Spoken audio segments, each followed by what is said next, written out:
Hello and welcome! It's me again, the German train noob, and it's time for the third update of Lumberville. So, quite a lot has changed in the last week. As you see, I made the hill with plaster.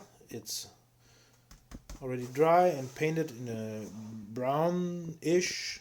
Yeah, it's a dark brown.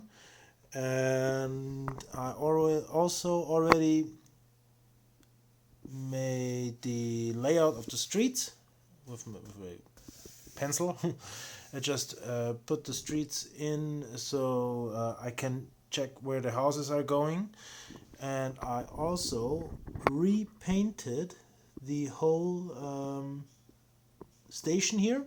It's not done yet. There's the ground floor is missing, but this is going to be painted, I guess, in a next few days. But I detailed the I don't know what's it called in English, the rain collectors in a oily steel silver, and all the wood parts in burnt umber.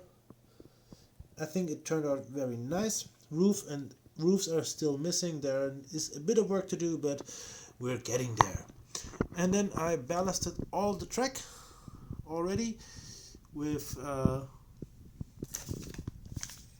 ordinary ballast material, which is a pain in the ass to ballast, but it looks quite awesome.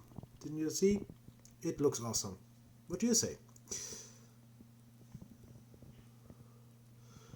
I think it is very realistic because it is real tiny stones, so how much more realistic can you get?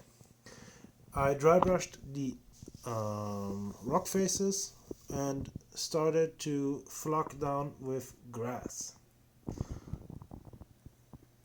and I detailed the I don't know what's it called, the end of the track, the if you know how this thing is called in English, then please put it in the comments below. Yeah, tunnel entries are also almost done, so yeah, it comes along quite nice. It still takes a bit more time than I thought, but that's okay, and I don't want to rush things, so yeah. What do you say? If you like it, then please like and subscribe, and if you have something to say, then put it in the comments, but please stay fair in the comments. Yeah, see you next time on the next layout update. Until then, keep on rolling.